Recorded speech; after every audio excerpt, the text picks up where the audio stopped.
think, what was it, already a day and a half ago, the outgoing DNI, Tulsi Gabbard, kind of, made a little video talking about how, she's going to release some new information about, how Fauci was kind of corrupting the intelligence community or the other way around. And everybody is kind of in the conspiracy theory of, let's cover up the origin of the virus. Before the COVID pandemic, Dr. Fauci, as head of the National Institute of Allergy and Infectious Diseases, provided millions in U.S. taxpayer dollars to fund dangerous gain-of-function research on bat coronaviruses at the Wuhan Institute of Virology. So that's the first lie. It was not millions. I think the over grant that the NIH paid then over and that ended up in Wuhan was, I think, more in the range of 600,000 and not millions. But either way, it was not for gain-of-function research. It did not meet the requirements of gain-of-function research. So this is, a lie right off the bat. But, let's continue. Work which is now widely viewed as the source of the unintentional lab leak that sparked the pandemic. So widely where? Widely in the US right-wing sphere? Yes. Widely in the scientific community? No. It's pretty clear that the scientific community is almost, there's an emerging consensus that this virus is actually not coming from the Wuhan lab, but instead via a wet market zoonotic spillover via the wildlife chain, from more natural sources. But, it's a classical ad populum fallacy argument here, because things that are popular it doesn't say anything about how true they are. Now, in support of President Trump's maximum transparency mandate, today, Trump's maximum transparency mandate. I still haven't seen anything about Trump and the Epstein files. Like, only that his name is there, 40,000 times. So yeah, so much for transparency with the most corrupt administration in the US. But sure. Propagandists keep talking. On my final day as Director of National Intelligence, I'm releasing never-before-seen communications and documents that expose exactly how Fauci worked with politicized career leadership in the intelligence community to suppress the truth about his actions. So we're going to have a look at what she released, and there's a few claims here that is already wrong. Yes, there is some, messages from IC emails between IC people. But first, Fauci is very limitedly featured in these. Second, most of the information in there is IC people talking about news reports. Like, there was this New York Times post, or did you see, this Yan report, from this Hong Kong whistleblower that Steve Bannon cultivated. So there's a lot of information that we have seen before. There's actually no information in there that we have not seen or heard before in any shape or form, except for maybe some very minor detail about, I will show you when I look through this. I will show you a little bit, but it's it's so stupid. It's already starting so stupidly. Oh my God.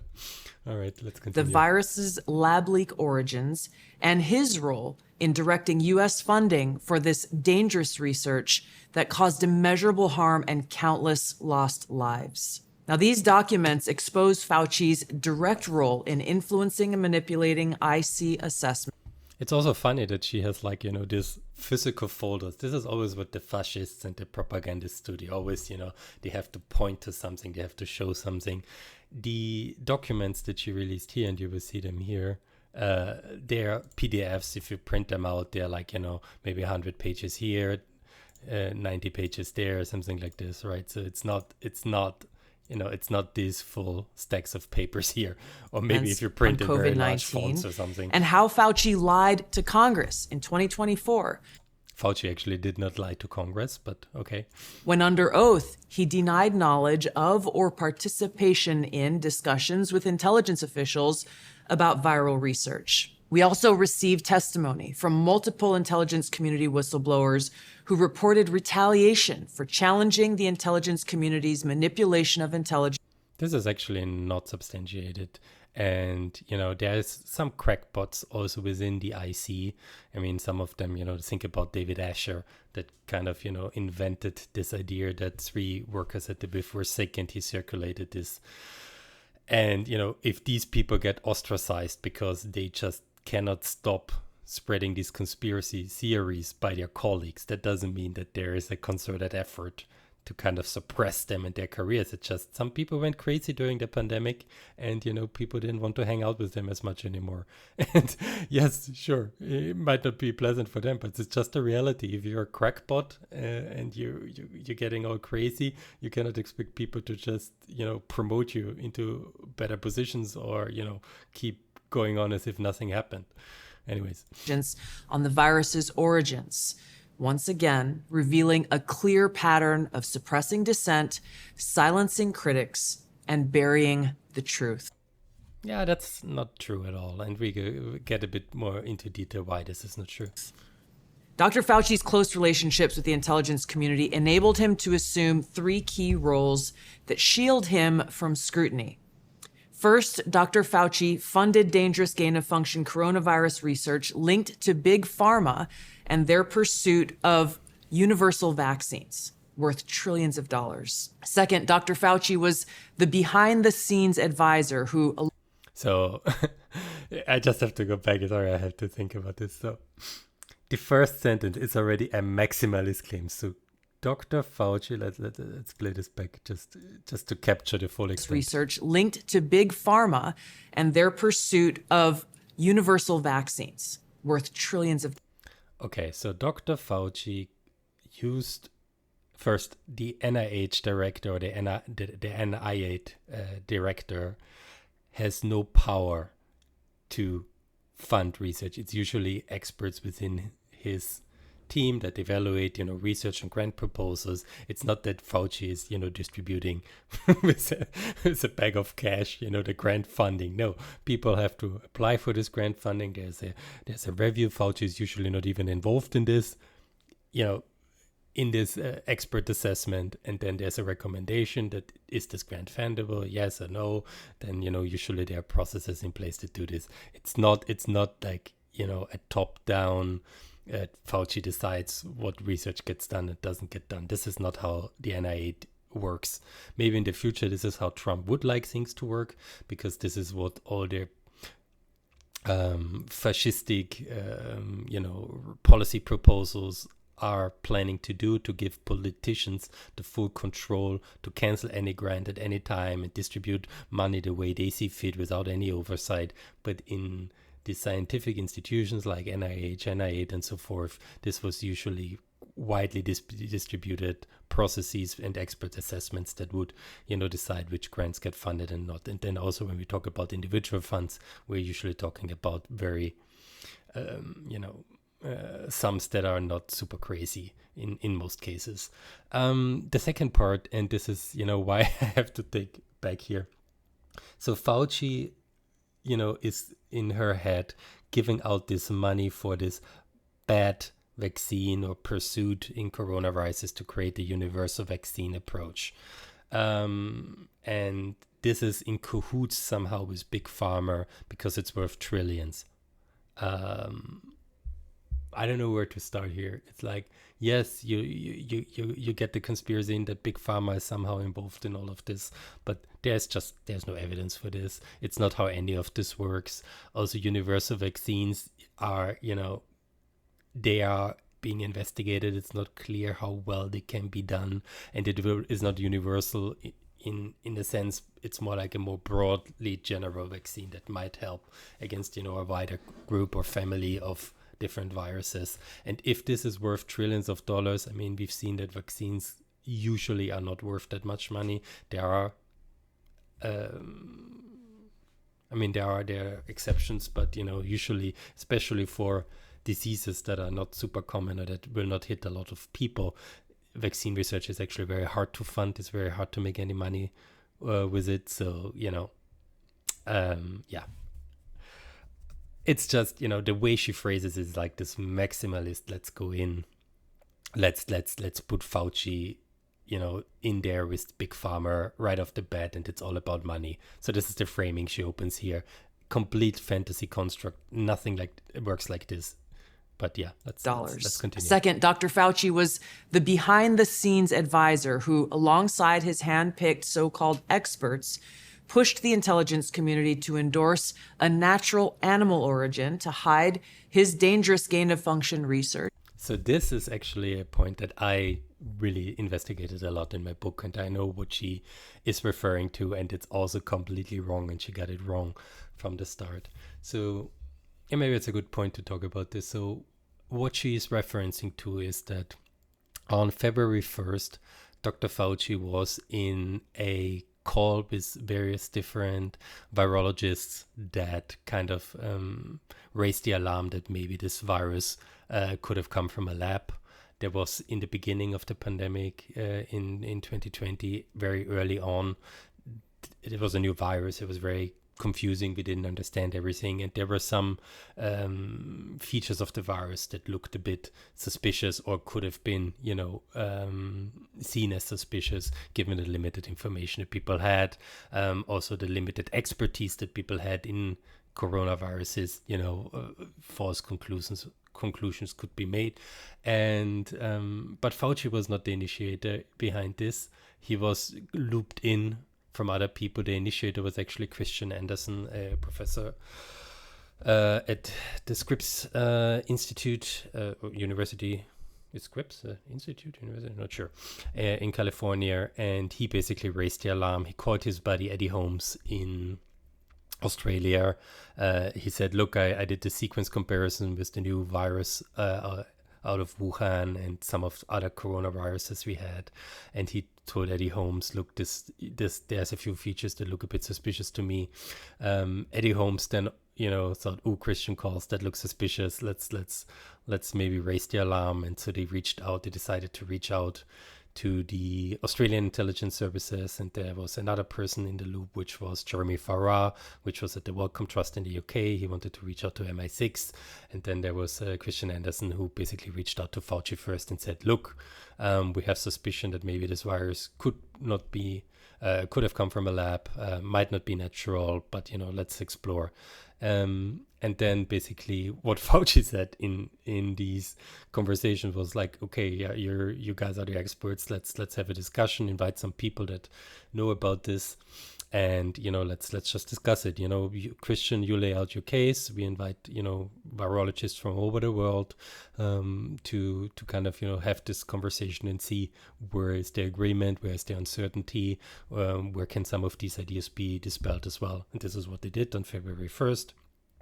And after that, there were not all conclusions on the table yet. There were still some people that say, look, I'm still 50-50. This could have come from a lab, from some virologists. Others were more hesitant and said, look, there is nothing in this virus that looks unnatural to me. It looks like any other coronavirus I've seen before. So, the expert opinion varied. And this is, of course, normal and good to have some heterodoxy up front, because this is then when you can start challenging these arguments.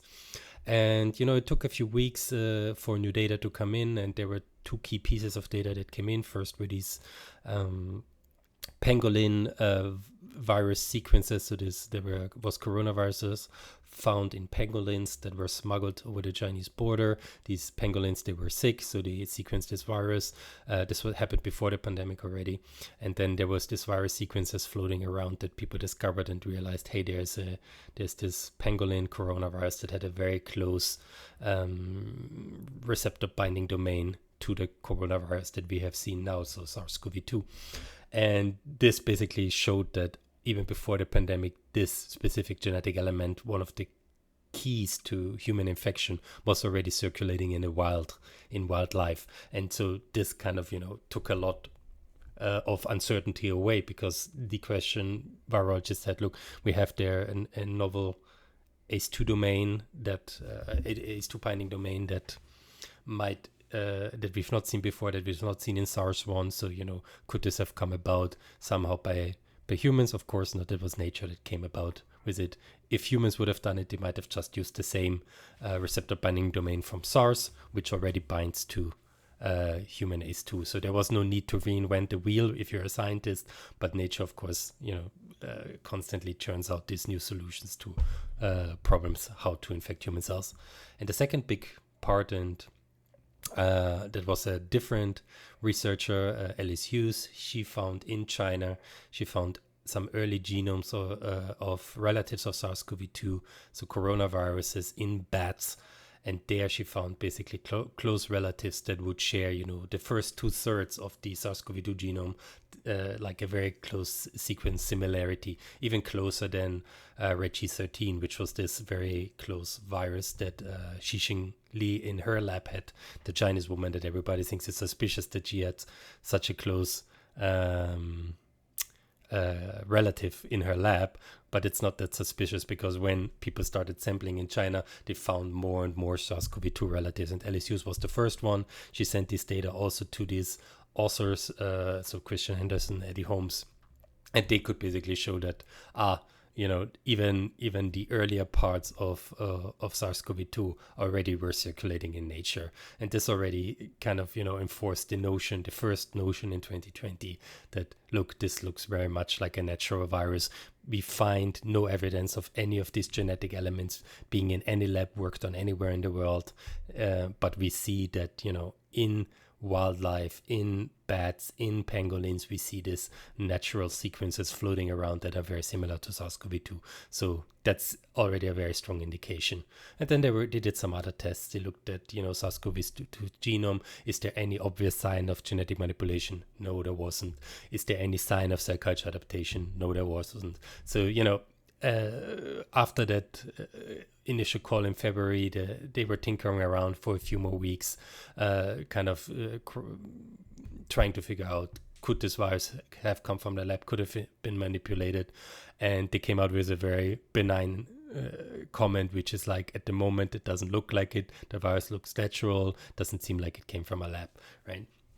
So this is the extent of it. And Fauci, like I said, had nothing or very little to do with that process, other than being informed by these virologists that this is their initial suspicion and this is now their conclusion. And we will see later in these documents that they are showing now, this is also what Fauci then says to the intelligence agencies. They said, look, there's a couple of experts that already looked at the genome, that already did their assessment.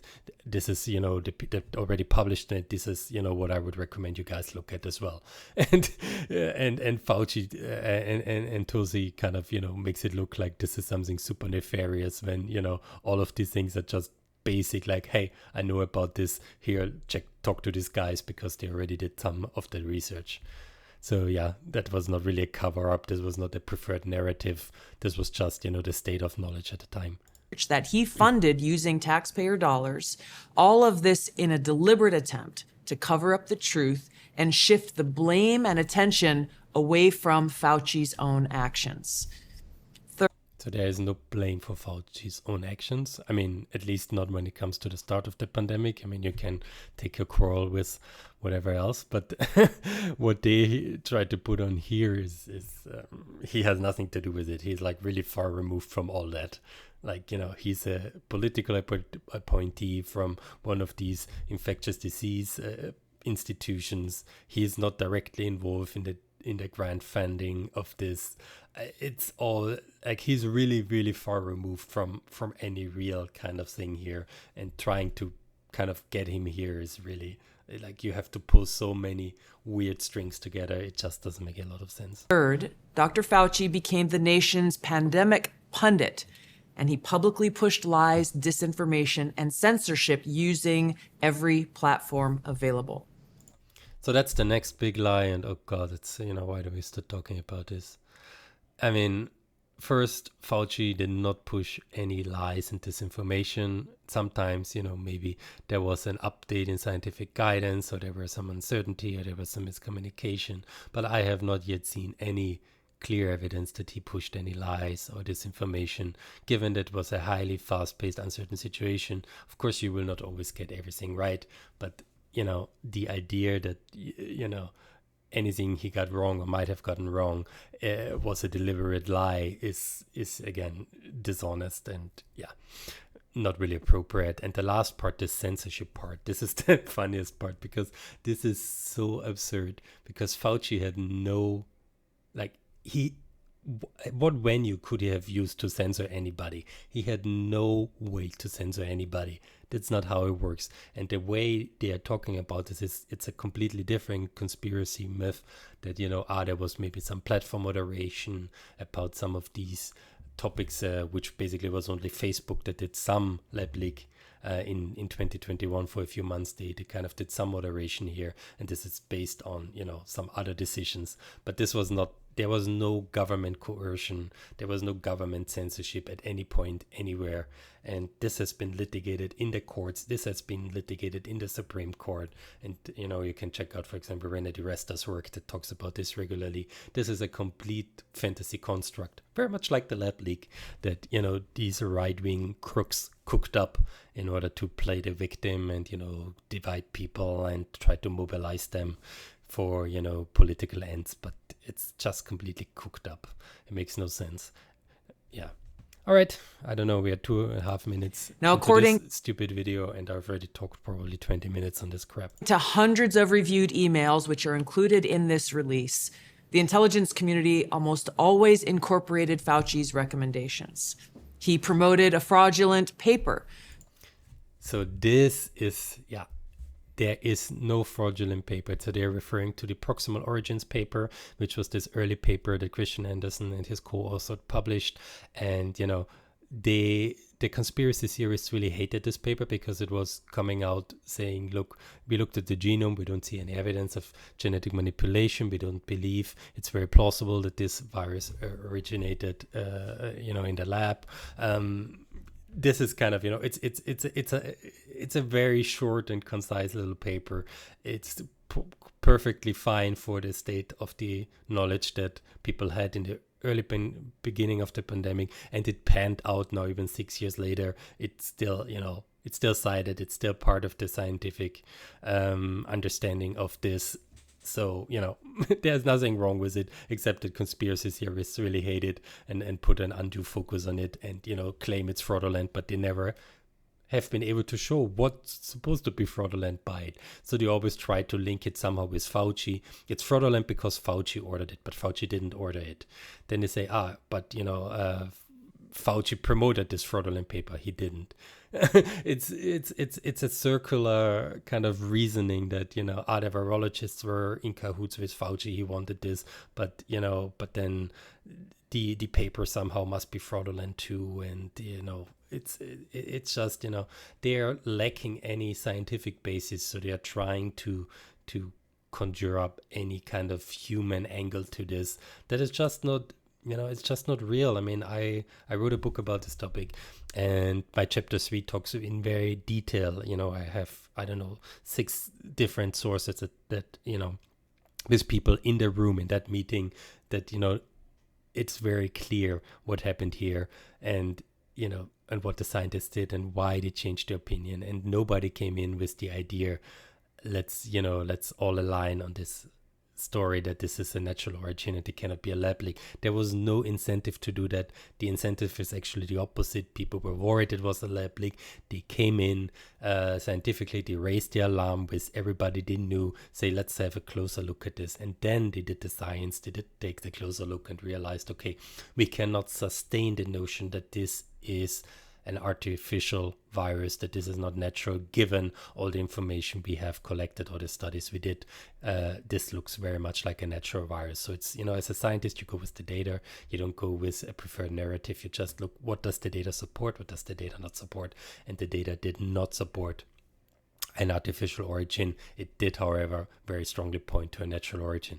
Not proving it conclusively, not talking about proof. Proof is anyway a different concept in some of this, but, at least, when it talks about likelihoods, and plausibilities, you're very much in the camp of this is very likely a natural virus and very likely a natural origin as well.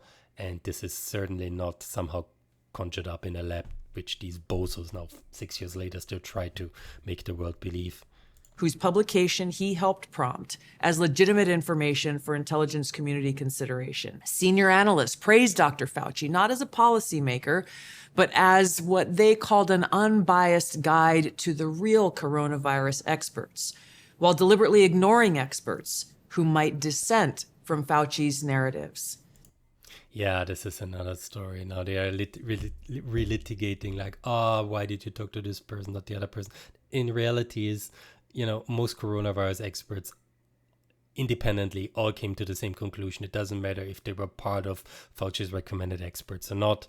The idea that these experts, that they were ignored what she lists, so these are usually not, if they even are scientists, these were usually either conspiracy theorists, so people not in the field, or people that had kind of an axe to grind. These were not really, and I mean, you see it in the letters, you see somebody like E. Bright. He's not a virologist, he's just somebody who has beef with virology. He's a bacterial, structural guy, has no idea about any of these topics, has no idea about coronaviruses, but, and they didn't even ignore him. It's just like, if you have nothing useful to say, if you cannot bring any data and any evidence, why should people talk to you? And Fauci pointed basically to scientists that either had a track record of publishing, papers on coronaviruses or origin specific papers, like this proximal origin guys. Of course he's going to refer to them because these are the people doing the research. This is just how you do. You're not going to point to anybody that hasn't even done any research, that hasn't put forward any any knowledge or any data or anything in the scientific literature, and refer them to the intelligence community as the expert. It doesn't make a lot of sense, does it? But redrafted here, it sounds nefarious when it's just common sense. And it's also so stupid because this is all, this all happened so much later. Some of these stories happened so much later. So they kind of breaking down the timeline because, they allege that the cover-up must have happened already, in 2020 early. But then again and again, you see that, the intelligence community really started jumping on some of that part a bit later, and it's just mingling and mixing things together that don't really mix together. Now, Fauci didn't stop there. He blatantly lied to Congress under oath during his 2024 testimony to the House Select Subcommittee on the Coronavirus Pandemic, denying that he ever spoke to any intelligence agency about COVID. Now, the correspondence I'm releasing today directly contradicts his sworn testimony. Now, we received statements from multiple whistleblowers revealing that the intelligence analysts who dared... So this is, again, it's all just politics. This is all just the Select Subcommittee on the Coronavirus Pandemic in 2024. They basically... It was just a super partisan committee that just wanted to create partisan media content. It was led by Brad Renstrup. He's a super corrupt guy. He was, involved with, so many conservative and MAGA people trying to really create a kind of witch hunt against virologists. And, he invited virologists to kind of, try to find anything they can distort in one way or the other for political points. And they invited, a million crackpots to give their testimony, some really far out there conspiracy theorists to give their testimony on their opinion, and this all goes then into a congressional record, and then it's kind of an information laundering operation, right? Because these people they create these content pieces, and then it gets recycled in the news media, then they cite their own news media again, then they cite somebody quoting the news media, everybody adds a little bit, everybody keeps the story going, and then in the end you have something that sounds, nobody can really track what was the original source anymore, but it's all bullshit. If you and I've been going down, I don't know, 20, 30 of those rabbit holes. If you really look down on what they say was a lie or what they say was misrepresented, is usually completely inane, completely absurd, or just a statement from somebody like, a witness said, Fauci lied. In this case, it's this whistleblower, which is a super crackpot guy. He said Fauci lied, and then there was, a paper trail about this reporting, blah, blah, blah, that Fauci lied. And this is not being treated as truth, but just the allegation of somebody saying, this guy lied, when in fact he didn't, and you have no proof that, to substantiate that he lied. It's pointless. It's just theater. I don't know why people would believe anything from these, figures that keep lying. The first sentence she said was already a lie. And now they basically want you to believe the lies of random conspiracy theorists that they kind of helped launder through various, folders and press and media and congressional testimony, when none of it has any substance, when none of it is real. To challenge. And none of it holds up in any court anywhere. That's the next thing, because if they actually had anything, they must have had it for years, and nothing ever came of it. And we've seen this again and again. They don't win court cases. They usually get thrown out of the court because they have no standing, because they don't even meet the basic threshold of even filing a claim. But, it doesn't matter. They still just they pretend. It's all theater. It's for the audience. You see, this has almost 40 million views. They just say things because they're entertainers. They are fascist myth makers. And they just, they say things. They lie, they spin, they do propaganda. But none of it's not based on reality. It's just based on their own fantasy world and interpretation, and lies from their own bubble that doesn't match to any event in real life. Anyways, let's continue. Dr. Fauci's COVID origin conclusions faced threats of retaliation, marginalization, and many suffered career setbacks. For example, a contractor was terminated just days after coming forward to ODNI as a whistleblower. Oh, a contractor was terminated in the US. I'm sure that never happened. And, if he has any grievances about that, who cares? My God, it's like, it must have been because I spoke out. Maybe, it was a good reason to get rid of you because you're a fucking crackpot. Could be another option. Another example, those who advocated for the lab leak hypothesis or expressed dissenting views were reminded by their managers that leadership would determine which analysts would be promoted and which would not. The message was clear. Yeah, that sounded very indirect, and, where's the proof? Where do you...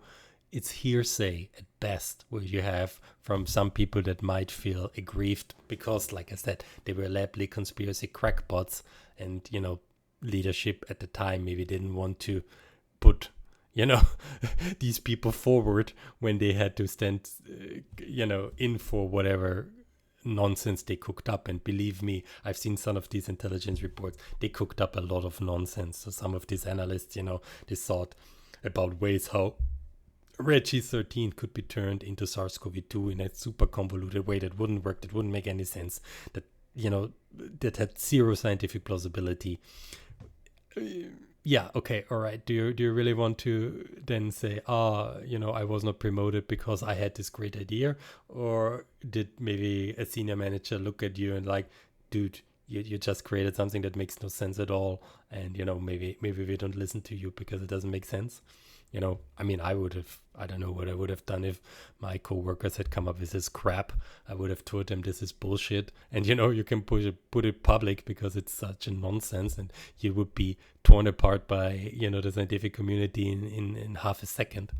But we can also see in these documents again and again what these people read and cite, There's one example of this Yan report from this Hong Kong whistleblower that Steve Bannon cultivated. And the Yan report, came out, and the scientific community had immediately smashed it to pieces. And then even 3 days later, somebody in the intelligence community sent it out, did you see the Yan report? And the other person said, oh, I take a look at it and it looks very plausible to me. And then only a senior manager after said, guys, this doesn't hold up to screw. This is total bullshit. It's like, it was really funny to see, so that at least in the intelligence community, some people knew what they were talking about, and they did not let these idiots kind of, move up. But yeah, this idea that they were punished or whatever, it's just hearsay on top of that. Go along or be punished. Senior leaders also sought to undermine whistleblowers by removing anonymity, which is required in the whistleblower process, as they made their complaints, and also insisting that their managers or attorneys be present during OD&I meetings where these whistleblowers were coming forward with their testimony. The thing is, why do you need whistleblowers in the IC community when they have no unique information to offer? I mean, all the information that have since been leaked or come out, they have no unique information. These idiots, these whistleblowers come out with something that is so stupid, so absurd, like, this General Murphy and other people, that is, it's a complete joke that anybody, like the trolls on Twitter, can cook up as well. They don't have any special powers. They clearly don't have any special knowledge. Otherwise, they could have at least come up with a theory that's more plausible. And they come up with scientifically impossible or implausible ideas. Why elevate them? Why, it makes no sense. Obviously creating an atmosphere of intimidation. Yeah, no, it's still trying to keep some professionalism. I would say it's probably the more likely explanation here, that not every crackpot with an idea in the IC community, directly, goes out with an idiotic report that doesn't hold up to scrutiny. And, if you really want to, convince people that you have something, easiest thing to do is go public with your data. Show everybody this is how you think they could have done it. This is what you think how they could have created the virus, and let the scientific community judge based on your data. If they remove, anonymity, if they remove this, it's not a barrier to you. So this is just bullshit. It's just this, it's secret. It's playing into this, hidden information trope that, because it's secret, it must be true, when it's not really secret. It's all bullshit that's cooked up, that never made it out of this particular IC silo, because somebody probably in the middle thought this doesn't make a lot of sense. And we see this, also in other areas. So, not every bullshit that doesn't make it big, that doesn't go viral, it means that you're being censored. Sometimes it just means that you don't know what you're talking about. The COVID pandemic caused tremendous hardship and pain for millions of our fellow Americans and countless people around the world. Yeah, and what exactly did Trump do in 2020 other than let people die? And what did Republicans and, people like her do by kind of, recommending against vaccine and causing the death of, over 200,000, the unnecessary death of over 200,000 Americans because they refused vaccination, and to this day are dismantling vaccination efforts, vaccination programs, causing more and more suffering down the road and, less preparation for the next pandemic. So these people are stone cold incompetent killers, and they want to use the trauma and the grief that a pandemic brings with it to kind of induce more trauma and grief in the future, because they benefit from it, because they benefit from crisis. I mean, people say that fascism always creates the crisis that it feeds upon, right? So this is, I guess, their plan. They want to make things so bad that, people lose all critical faculty. They lose they lose any kind of moment to just think back, who is really responsible for my suffering, so that then in the future they can just point at, I don't know, immigrants, I guess, and foreign aliens and Chinese people to push the blame, instead of these incompetent and malicious leaders that kind of are responsible for a good part of unnecessary deaths and trauma in the world, and especially in the US. Now, after years of lies and censorship and cover-ups, the American people deserve transparency, truth, and accountability. The tactics that were used to hide the truth are straight from the deep state playbook. Politicized self-serving. The deep state. I was wondering when she was going to talk about that.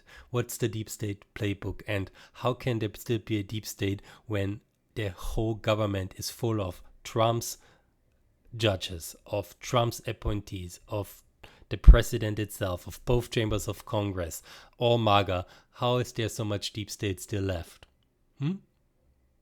You guys are the corrupt, I don't know, movement, the fascist movement, the people that don't adhere to reality, that kind of, follow this most corrupt political leader in certainly in American history, and you kind of try to throw out the blame in the most absurd way that it doesn't make a lot of sense. Guys, you have nothing. It's been 6 years. You have nothing. All you have is commentary. You have commentary on commentary on commentary. It's an endless, I don't know, ass to mouth commentary circle that you guys are doing. You have nothing. There is no reality. You just keep spiraling out of control with more commentary about commentary. But it doesn't reflect reality. It never has. Leaders like Dr. Fauci covered up their own wrongdoing and abuses of power, manipulate. Abusive of power. Don't talk about abusive of power, you idiots. You are abusing your power and office so much. My God. By doing this itself is an abuse of power. By doing this nonsense the whole time. And you're doing what Fauci did was an abuse of. He didn't do anything in here. I looked through all these hundreds of pages. There was nothing in there. And you think people will not check? You think people cannot run an AI program and ask, hey, check all Fauci emails. Did he do something wrong? Because what Fauci did is say, look, we should look deeper into this lab leak story. It doesn't think it's plausible, but let's keep investigating. Maybe talk to some more experts about it. If you're investigating the Chinese, make sure that if there's any pangolin experiments, I would be curious to hear more about that. So it's like, does it really sound like some criminal mastermind abusing his power to cover up the origin of the pandemic? I don't think so. It's not substantiated by the own documents you released, you fucking idiot. It's just you make a fucking press release where you just put in stuff down that doesn't make a lot of sense, and then you comment on your own press release, on the own fantasy of your press release, and the commentary you have about material that most people that you're talking to will never check anyways, because the people that actually check what you put out there, they see it does not substantiate what you say. It's simple as that. It's like me, pulling, I don't know, this here that my daughter crafted and say, oh, that's a lottery ticket worth, $10 billion. And then I'm saying, okay, now I use my $10 billion to, I don't know, do this. And, it's fantasy. Stop with the fantasy, you idiots. Intelligence, lied to Congress, and undermined a duly elected president by restricting his access to the vital. This is the last pivot. It's like, poor Trump. Although he was the president, it must have been the people sabotaging him. That's why he never released the Epstein files. The lab leak files. Come on, people. At what point will Republicans that still believe most of this shit wake up and say, come on, we know it's all bullshit. We had some ideas. We liked, some cultural policies or whatever it is. But, enough with the lies, enough with the conspiracy theories. This is not funny anymore. This is just, corrosive even to your own people. It makes no sense. It just makes no sense. It's so stupid. Facts he needed to keep the country safe. Right. Because somehow if Trump knew that the virus came from a lab, he would have done things completely different and not, ignore it at all. Yeah, I believe that. It's stupid. It's always like, who was president in 2022? Who was responsible for the biggest, casualty number of American citizens? It's him. It's his inaction, his, drink some bleach, his, it will go away by itself. America fared so badly, mostly because of failure of presidential leadership. Simple as that. And now they try to whitewash it, and the lab leak story is just something to say, it must have been Fauci, it must have been the scientists that lied and covered up and did things differently. That's why the pandemic was so bad in the US, not the political decision makers that actually screwed up and everybody saw screwing up. No, they're not responsible. They were lacking, what, that the virus might have come from a Chinese lab. That Trump said anyway from the beginning of the pandemic is that it was the China virus. So he clearly believed it. So what difference would it have made if Fauci told him, this virus, likely came from a lab, although it didn't? Would it have made any difference? No, because Trump already believed it. So this makes no sense at all. It's, it's just grievance mongering nonsense that, if you think 2 seconds about it, it has no coherence. It's just pick a piece from here, pick a piece from here, pick a piece from here. I mesh it all together. Trump is good. The enemies are bad. I have a trove of documents that I claim say certain things that they don't say. And I put in Fauci as the enemy and now let the conspiracy theorists, cook up some other stories based on it. And, it will all be, it's... the sad part is first that these people are in power somehow, which is insane. The second sad part is that, so many propagandists and also mainstream media are willing to pick this up and just run with it, not questioning, not even thinking a second, hey, these people that have lied to me, for the better part of half a decade, are they lying to me again? Should I maybe check, if I'm a journalist, should I maybe check these documents and see what they are claiming, if that's really in these documents? Because, you will find it's not. It's complete bullshit. Go beyond the press release, go beyond what the fascists say, and just look at these documents yourself. It's not that hard. You just look in there, you see, okay, what can I look at? And then, just scroll through and then you see what they are talking about and, what they said or didn't say. And then if you scroll down, let's see if there's some passage somewhere. Maybe not in this one, or maybe there is, I don't know. What did they talk about, right? Yeah. So Rand Paul takes this as a cover up, but this is already later. Then they have this Fox News anchor. So this is the documents that they have in there, like, Fox News anchor. But if you look at the emails from the intelligence community and what they wrote, it looks a bit different. Somewhere,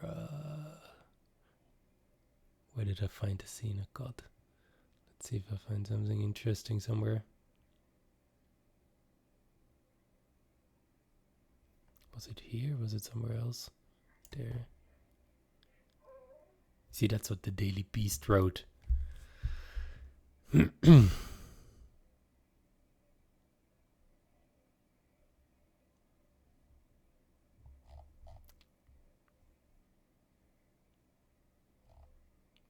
Virus was not man-made.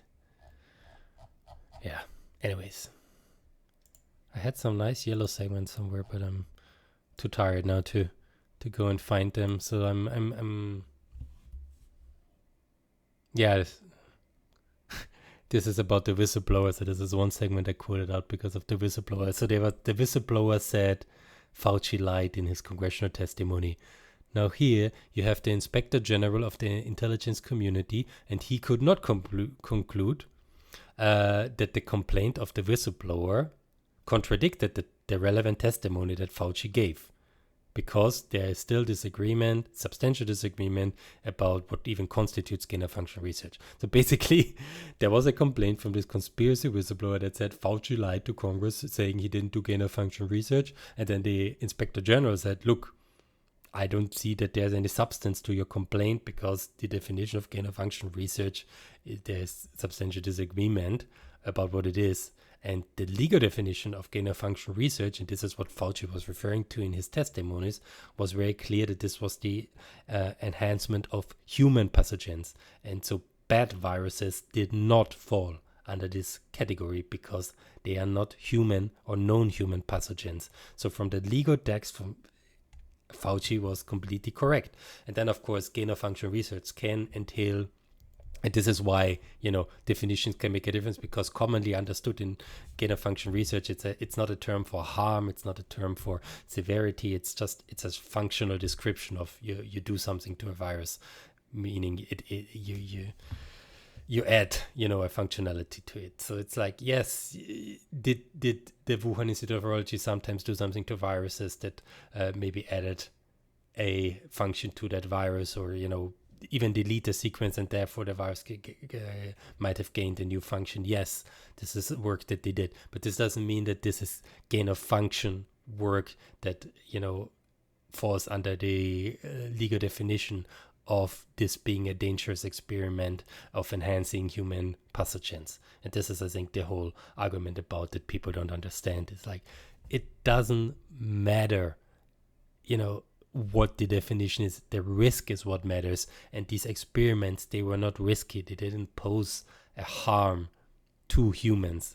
They were never, being able to cause a pandemic in the first place. These were not even viruses that were related to SARS-CoV-2. So it doesn't matter, even if it would have been gain of function. These were about viruses that were not SARS-CoV-2 and that couldn't be turned into SARS-CoV-2. So for the origin, it's completely irrelevant.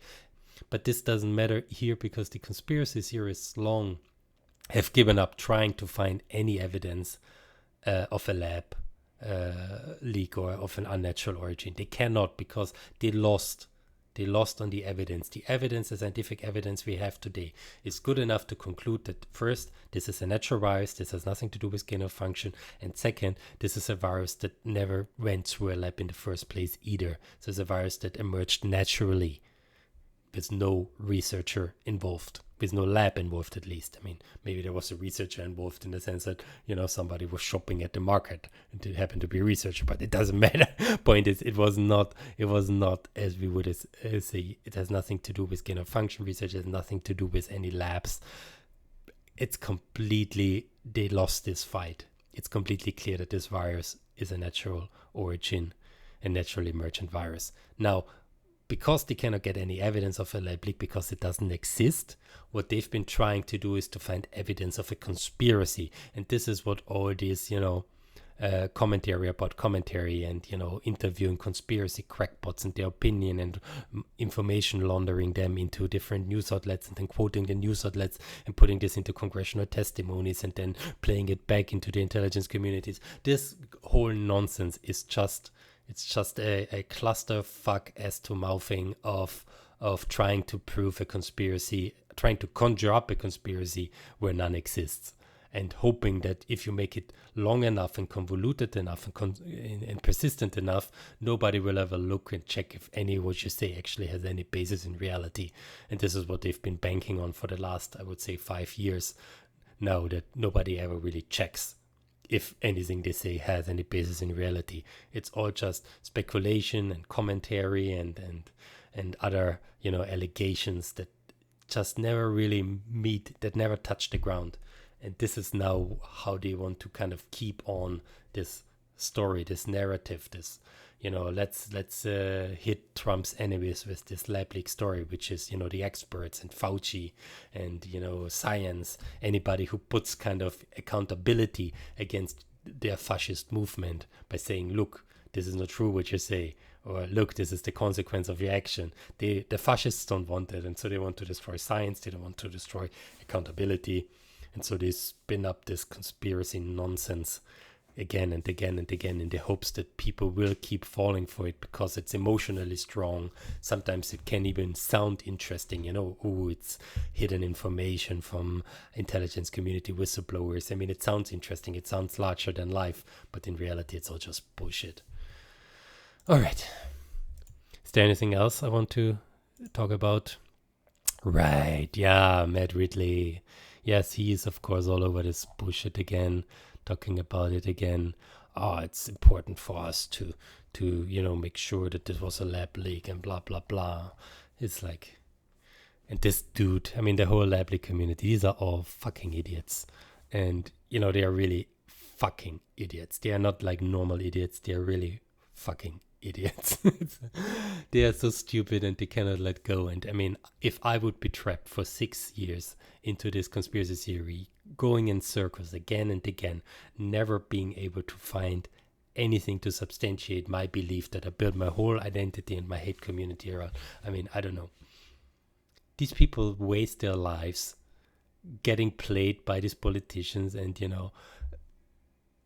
I don't know. I mean, at some point, the politicians are also idiots. So it's a fruitful circle of idiocy, and one feeds the other, I guess. But these people, they have nothing to offer to society. They actually take a lot away from society, and everybody would benefit if they would just find their own quiet room and talk about it among themselves until the end of times, instead of broadcasting this into the world again and again, hoping that they fool enough people that never really thought about it with strong emotional stories to keep following them and believing this nonsense and being useful idiots for political agendas. Oh, okay, all right, I'm done. It's already 12:30 for my side. I think I'm gonna end it here. Yeah, so that's it. That's what I have to say. All right, then see you next time. If there's any questions, find me on Blue Sky, or contact me in a different way. If you're interested in what actually happened on this origin, I can recommend, and maybe I show you this. There's this one book that I wrote. There's a German and an English version called Leiblich Fever that really goes into the deeper story on this. And, I've been in caves, I've interviewed experts with my colleague Sam Gregson here, and, done all my research. See, each chapter follows a different story. I think if you're interested in what happened to Fauci in this teleconference, you will find a lot of information in this chapter 3. You can download it for free. So if you click the PDF, you can get a free chapter, and then you will find basically, what's going on, and you can read for free. So my book is completely for free. The chapter version, you can, however, also buy the book as a book version, but then it's not free. It's via Amazon, so you will have to pay whatever Amazon charges. Up to you. There's also an audio version on my blog. If you go to Protagonist Science, you will find Leiblich Fever here. You can just go see my chapters here. There's an interview that I did, which is actually a pretty fun interview. If you're not sure what the book is about, check it out. But you can also just here go in each chapter, listen in, and then, just play the audio version for it. Or Chapter 2, Early Drums of War. Without a harmonious and... So yeah, that's it. And the book was based on, on reality, which is, I don't know if I have to say it, but I feel like I have to say it. The book is based on unheard testimony from people that were at the center of it. I talked to Shengli Shi from the Wuhan Institute of Virology, Peter Daszak, Eco Health Alliance, Christian Anderson from Scripps, Michael Warby, Eddie Holmes, LSU's, Chinese sources, the head of George Gao, who was the head of the Chinese CDC at the time. You will find there's a lot of really good information in this book, and it's written like a novel, so you can read it. It has a bit of tension, and it also kind of tackles all these crackpots and their false narratives, and why, even at the time they promote their false narratives, it was already clear that they are not hitting the spot here, that they are already telling you lies and trying to manipulate people. So yeah, it's good fun. All right, so that's it. I'm gonna